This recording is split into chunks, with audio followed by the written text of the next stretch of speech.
Hello everyone and welcome to Snap Take number 1 of the day. There will be a second video today. That second video will cover the OTA. But for now, well, we exclusively got the number 1 deck for you. I don't know if you've been paying attention to the Infinite Leaderboard, but Zunz, the teenager from Asia, has been running away with the number 1 spot, literally like hundreds of points ahead of the second place. And Zunz sent us both of his decks. So we're going to cover those Zunz decks in this video. We've also got my 2 favorite Sersi decks so far, and so much more. I also promised a giveaway a week. We're not going to do that giveaway on this video. If you're here to check out for it, that giveaway is going to be on the second video released today. That video will be released alongside the OTA at the exact same time. So if you want to know how to win a season pass, make sure you're checking out that video if you're still looking for Gilgamesh. In addition, if you want gameplay for these videos, it is Thursday, which means the great FaThorNewman at 10 a.m. Eastern, right after this goes live, or a few hours after this goes live, will be streaming these decks. If you would like the next day, you can find a video on Newman's YouTube channel, at, again, FaThorNewman, with these decks if you can't make the live stream. If you want to check yesterday's decks, GamingwithFlashX should have a YouTube video up with those relatively soon, so make sure you check them out. All right. The first deck we're going to start with Lambie. Like, why the hell not? Lambie made a deck he called Sersi Lannister. Great name, Lambie. Just huge props to the name. This is Sersi Lannister. This is what Lambie has been doing with Sersi, and he thinks the card is great. Just a reminder for anyone who's new here, we ask basically like half the top of the Infinite Leaderboard and all the best players in Marvel Snap what they think of the new card. We'll have a discussion of that later on the slide, where I got like the list of names is completely freaking absurd for which players are ranking Sersi, but this Lambie really likes Sersi so far, and this is the shell that he's using her in. It's a very cool shell that's fundamentally using the Mysterio Mockingbird Sasquatch package along with the Annihilus package, and saying Sersi bridges the gap between these two really well, because cards like Mysterio or that Hood or White Widow, so on, become really, really great Sersi targets, in addition to getting that extra value out of course, the Void or the Hood.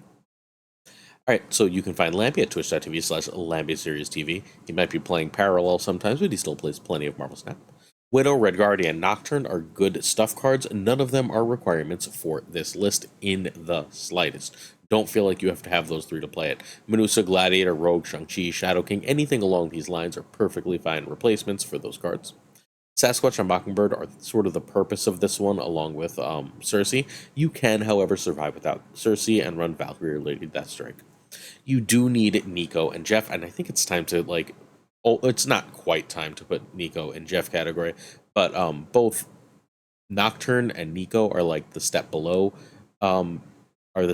Jeff of, like, God, they're so good in decks. Because what Nico allows you to do is it says, I can turn that, even without anything else happening, I can turn that Hood, that White Widow, that Mysterio, even that Red Guardian into something that gives me extra value. And that has really, really, really extreme value, especially for that Mysterio clone. You just make sure you don't put the real Mysterio as like the one that you blow up or turn into a demon. Awesome card. Alright, a deck from the GROT. Again, my personal opinion is I don't think Lambie's the best right now. I think he plays too much parallel, but I think he is the greatest player of all time. He came 1 cube from beating the person Owie, who ended up winning the Marvel Snap Conquerors event. He's an absolute monster at this game. Turn 1, Hood. Turn 2, Widow or Jeff. Mysterio only if you have Sasquatch. Turn 3 is generally Nocturne. The others are more specific, and by that I mean Red Guardian if there's like a naked Athena on the board. I guess that's it, fine. Or like you can still go back and play Jeff if you know that like there's a location that's going to be a problem, or you the third location that reveals is one that White Widow wins for you automatically. That's how you decide what to play other cards here. But Nocturne's phenomenal. Turn 4 is generally Sentry, or you can play a little bit of the cheaper stuff, but you would really like to play Sentry. Sentry is one of the key pieces to this deck. Thank God they nerfed Sentry with Sersi coming out. It is way better now than it was.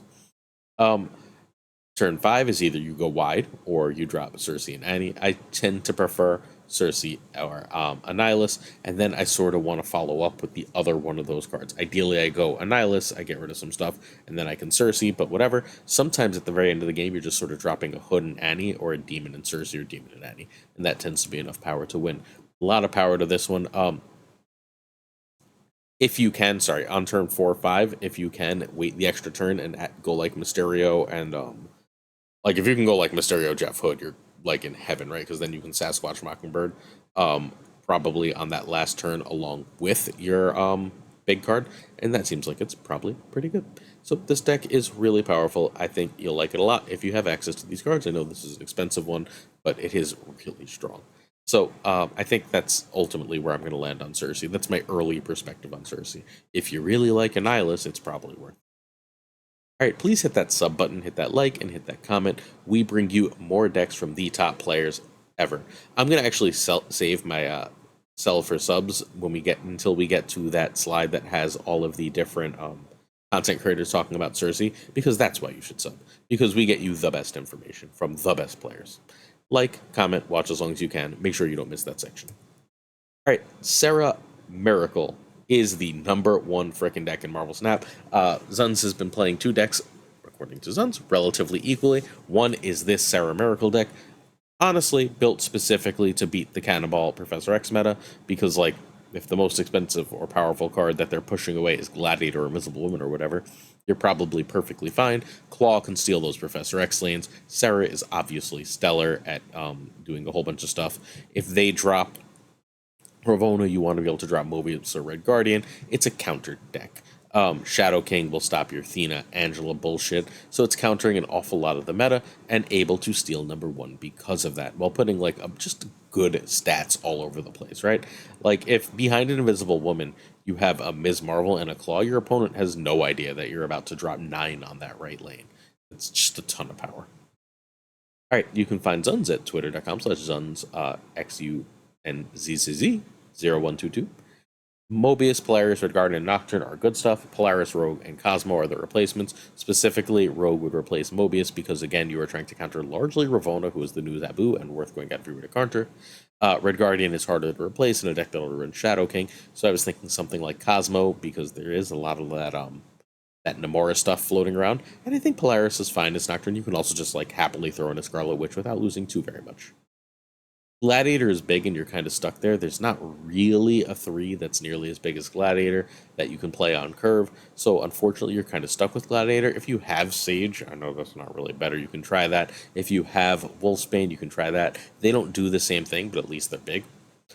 Ms. Marvel can just be Omega Red. It's not as good, but again, that surprise, like, then you do that in a different lane with the Surprise Claw, and you're probably going to win that lane. It's pretty good.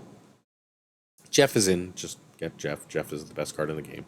And we'll have the other Zuns deck at the end of the video. That'll be our 4th deck of 4 we're going to talk about today. So Zuns is 600 snap points over player 2, rank 2. That's Safety Blade. 600 snap points is insane. It's an insane value. That's like there's being 1,000 and like 300, right? Like that's insane value. All right, turn 2 is... Sorry, turn 1, there's no 1-drops. Turn 2, Invisible Woman over Jeff over Maximus. You would really prefer not to play Maximus, but sometimes you have to.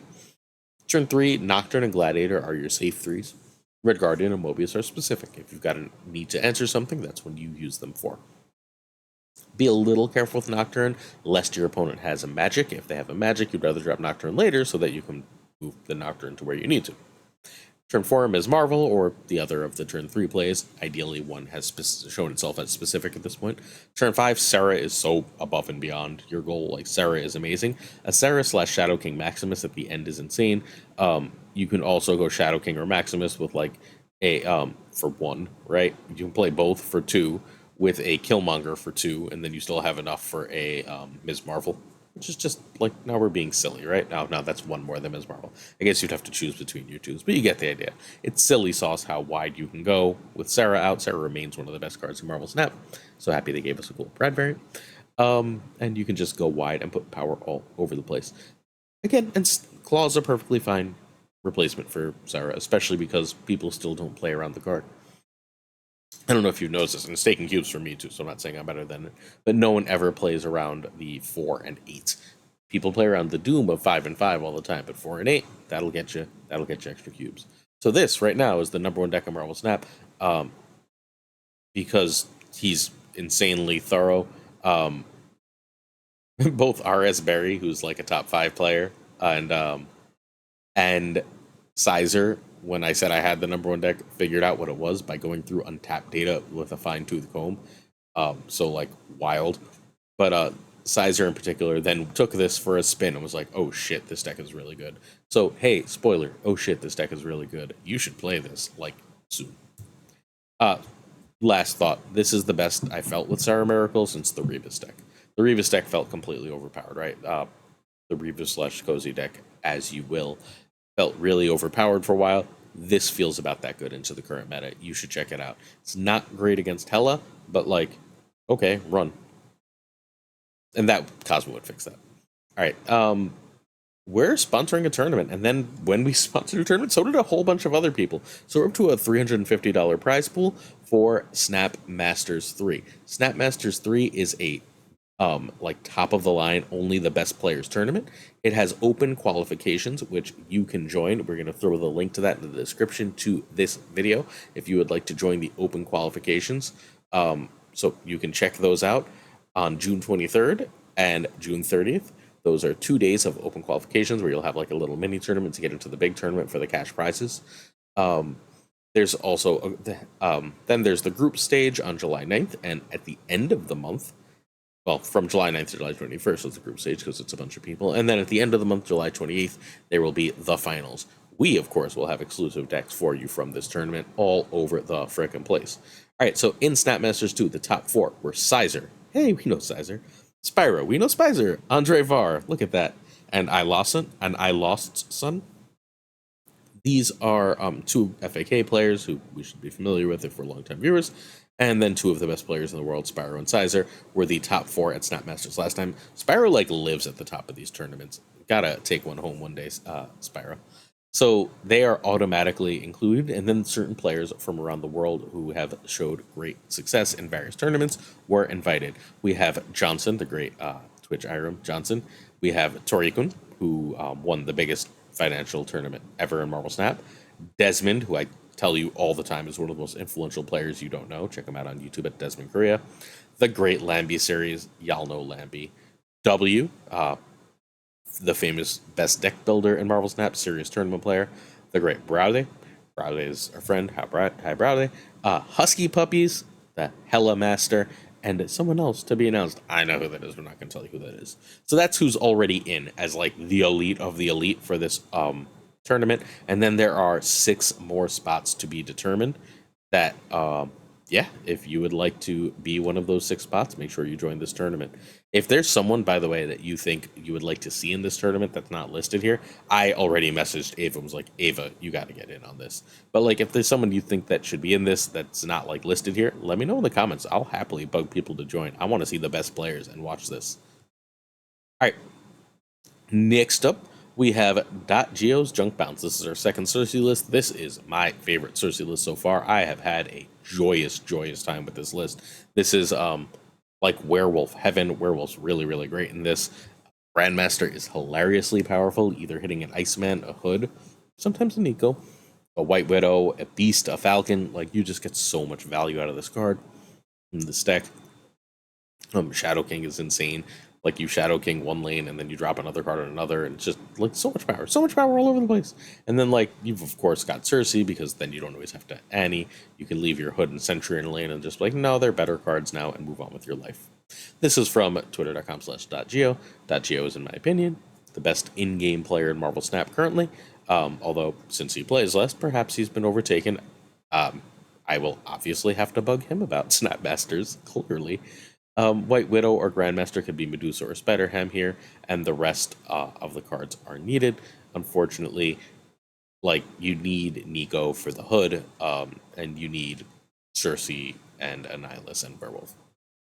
So, but you can change the other 2 cards. White Widow and Grandmaster are both good here, but neither is a requirement. In fact, I'm going to be honest, I personally might prefer White Widow just be an extra good 1-drop. All right. Yeah, this is probably the three best players we've ever featured have it with decks on this channel. We went Lambi, Zuns, and Dachio. I don't know what to say. That's just how it worked out. Turn 1 Hood over Iceman. That is generally because then turn 2 you can do Demon and Iceman. Demon and Iceman or Widow is fine, or Grandmaster if you want a second Hood or you want to hit Iceman a second time.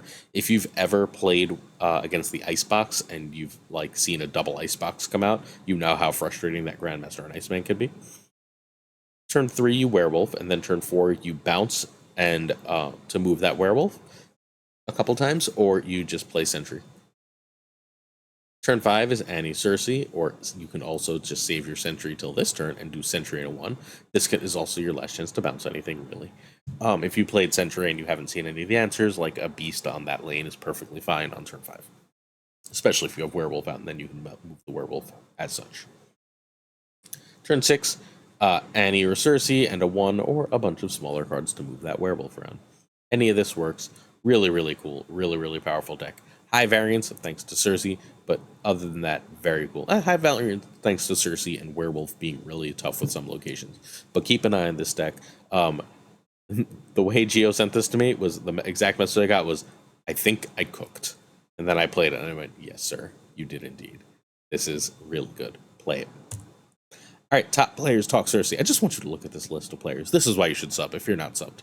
Tanjo, number 1 on the Infinite leaderboard, number 2 multiple other seasons. Says about Sersi.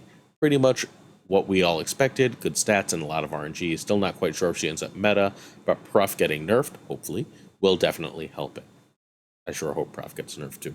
My working assumption is Second Dinner has hit Prof every time he's been this good. He's going to get nerfed. So we'll see, but like, it's probably going to get nerfed. Sersi is okay. So if Prof isn't around, this card is better. You can transform cards with Sersi under Professor X, but then you have to time it perfectly, and sometimes Professor X with Ravonna comes down on 4, and that ruins that. So with all that said, Sersi, very good. Yeah. Okay. Next up, we have Mulwin, who says so far she's very similar to Annihilus with a wider and weaker effect. FAK Mulwin was number 4 on the Infinite leaderboard, I don't know, 2 seasons ago. I believe it was 2 seasons ago, and won the last Lambi Open. So similar lines with a wider and weaker effect. I like that a lot. So Annihilus has been like one of the best cards in the game since it was printed. If Professor X is nerfed, I fully expect Annihilus to go back to being a completely meta card. She's not as good as Annihilus, don't think so. But that she's similar is not necessarily a downside.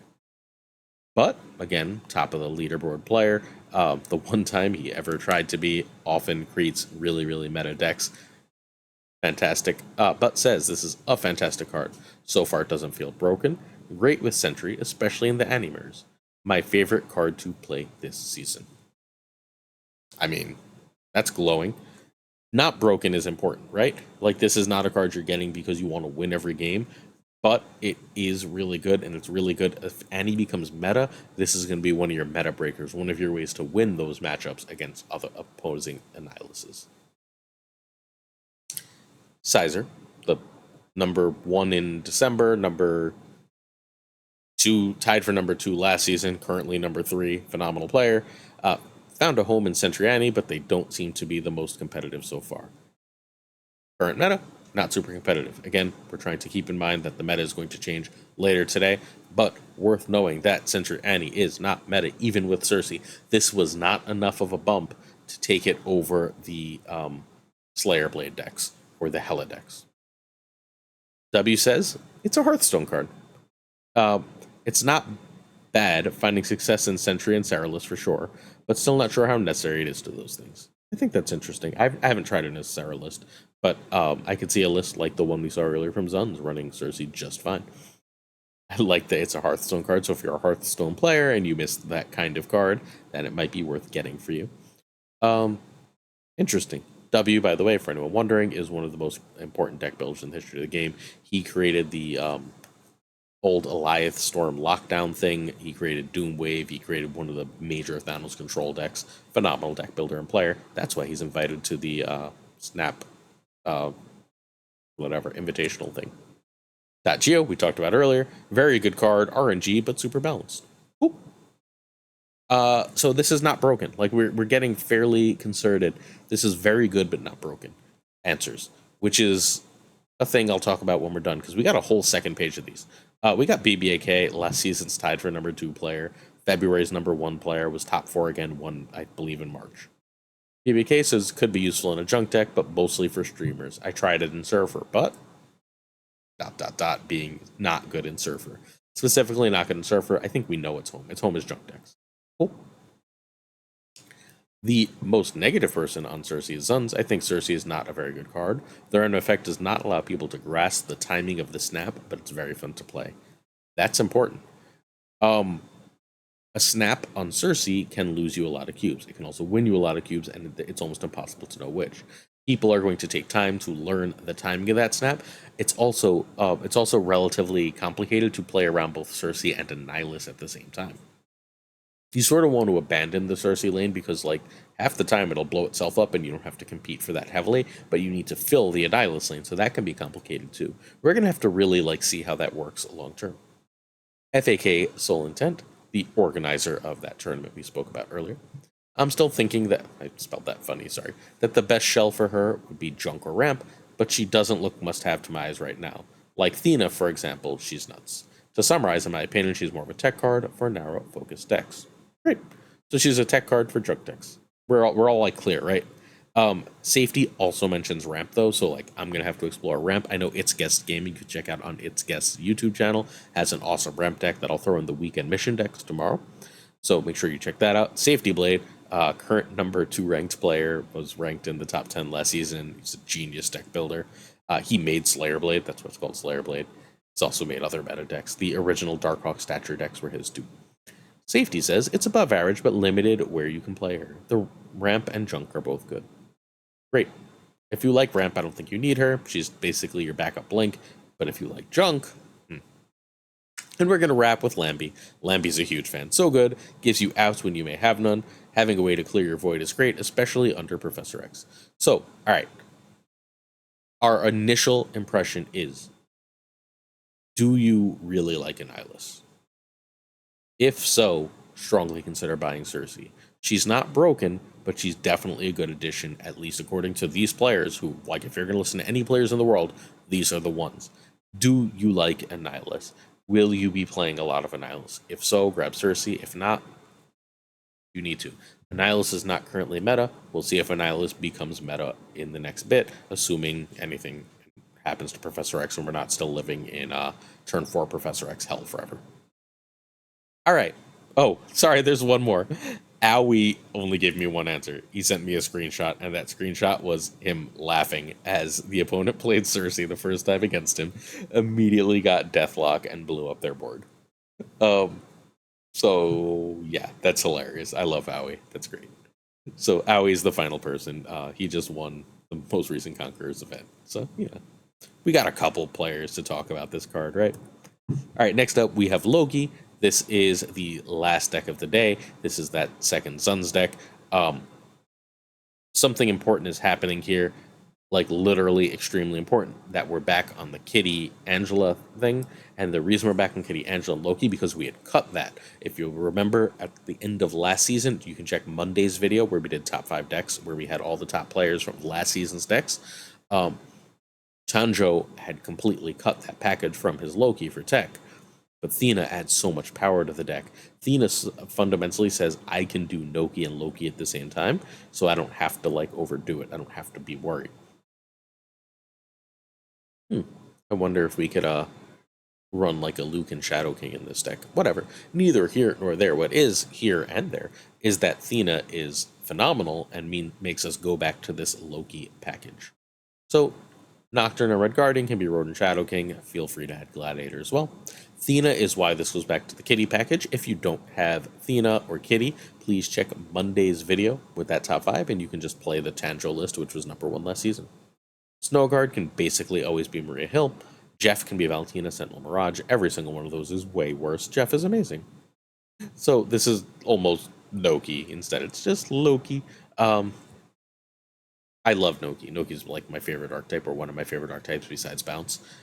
But The real answer is you just run a Loki deck. You run a Noki deck and then you add Loki because Loki is phenomenal. And why the hell would you not just run the best card in the deck? So, like, I'm pretty sure Noki is amazing, but can never really be better than Loki. All right. Turn 1, Quinjet, then Kitty, then Snowguard. Turn 2, Thena is better than Angela, which is more or less equal to Cable, which is more or less equal to Jeff.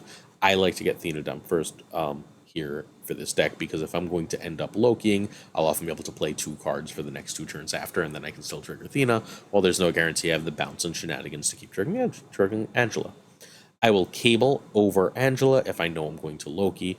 If I don't know if I'm going to Loki, I will Angela over Cable sometimes. And Jeff is my lesser choice here, which is insane because Jeff is amazing. Turn 3, again, if I haven't played Snowguard, if I haven't played Cable, I'm Coulsoning if I'm going to Loki. I'm Elsing if not, and Nocturne or Red Guardian are generally cards I'm playing for a clear reason. Turn 4, Loki or earlier stuff, and you can play 2 cards exactly where possible. And I don't know if you've met my friend Pete, so I'm going to introduce you again. Repeat, just do the same thing for the rest of the game. You don't Loki on turn 5, you just play 2 cards. Hopefully one of them is generated from Coulson. And that's how you win with this list. This list is disgusting. Like, utterly disgusting. Zunz sat there, looked at the meta, and said, no, I've got 2 decks that completely clear out all the bullshit people are playing. That's what these are. These are decks that clear out all the bullshit people are playing. So props to Zunz for both Sun School Vacation, I believe. So props to Zunz for coming up with a Sarah Miracle deck of all things that can clear all of the Slayer Blade bullshit. And honestly, just this completely disgusting Loki deck. I know adding Thena to Loki isn't brain surgery, but like, this is just mean. I played it and I was like, oh, this is yucky. Like, I purposefully just did Loki because I enjoy playing Loki so much and I'm a jerk, but it's very powerful. All right, we're on to questions of the day, then shoutouts, and we out of here. So our first question of the day is, someone asked my favorite voice line in the game, and it's probably the Goblin's insane laughing or Magneto's. Cool. Magneto's just like my favorite character. In fairness, I almost never hear them unless I'm watching someone stream because my volume has been muted since the day I downloaded the game. Astronaut wants to know what I tell them being second dinner, about implementing draft. I don't know. I tell them to look at the different implementations we've had. I know JJ Rolk has one. I know there's a couple different websites that have implementations of draft, and they probably just play them and see which one you find fun, and whichever one you guys find the most fun, literally vote on it internally, do a bunch of drafts, vote on it internally, do as much of that as possible. The king of questions, Caretix Lee, asks, should ZalSnap lean into the subscription model? I'd love that. I'd love if I could subscribe for more money and get more cards. I think that would be amazing. I think that would solve a lot of the game's problems, giving them a steady cash flow, making people feel better about the game. I also think that ZalSnap is a subscription model. If you're free to play, I think you're doing it wrong. This is like the only card game you can play free to play. But, and like, mind you, this is important. Zunz is 100% free to play. #1 ranked player by a lot for the second time. And I know of at least several other free-to-play players who've hit #1 in the past. So it's not impossible, but I'm pretty sure you're meant to be being a Season Pass only player in terms of like maximizing value. Obviously, unless you're wealthy. Zay the Bay asks my alliance plan. Alright, so as alliances get closer, it seems like alliances are 30 people. I'm apparently going to have to start more than one alliance. I didn't even, honest to God, really want to start an alliance, but I was told by my viewers that I have no choice. I have to start an alliance. So I'm going to start an alliance. I'm going to give first shout. I can't because there's like 50 of them. To the $10 patrons, I can't. There's like 50. And if alliances are only 30, I can't even fit all of them in. I don't know what I'm going to do. I don't want to run an alliance. I'm going to run an alliance and I'm going to be really grumpy about it. That's my current plan. Run an alliance, win a lot, be grumpy. Let me know if you have a better idea in the comments, please. All right, patreon.com/snapjudgments has a bunch of exclusive content, and you get yourself a thanks on every video. So I'd like to say thank you to Abigail Giesler, Mandatory Burnout, Cables, Irregardless, David G. Wingfield, Direwolf, LAB, FaThorNewman, Good Dog Gamer, This Is The Way, Inc. Welcome to I Am Frostman, Jay Neverett, JD McDonaldino, Caretix Lee, Koirei, Pyrophoros, The Goat Seeker, Denman Falcon, Doc D, Batnik, Goku, Ginger Prime, Philip Ratkovich, Haplo, Kenny Loggins of the Danger Zone, Rob Silverman, The Bizza, Xforce V and Skippy G, Tommy Nyquist, who won Snap Judgment League Season 1, The King of Bros, Black Dahlia, The Great Kazoo, Jessica Gamble, Ryan Wood, KFC Hoda, Lunacris, Louis Antonez, Mod Supreme Models, Darth Tater, Remus Atala, Brian Kaufman, Tristan H. Martin, Fuzzy Dunlop, Spectrumix, Hoot, Matt H., Mikey Hijinks, No Flex, Icularis, Craig Sterry, Pretty Chill, who hit Infinite, told you, Seamus, who's completely caught up, hey Seamus, Spike Jones, hey Jonesy, Two Ties, the Pirate King Tuccrr, the Homie Man, and of course Gunny T, where the T stands for ring that bell so you don't miss the second frickin' video. See you at that one. I gots to go, because I don't know, second videos don't make themselves. Peace.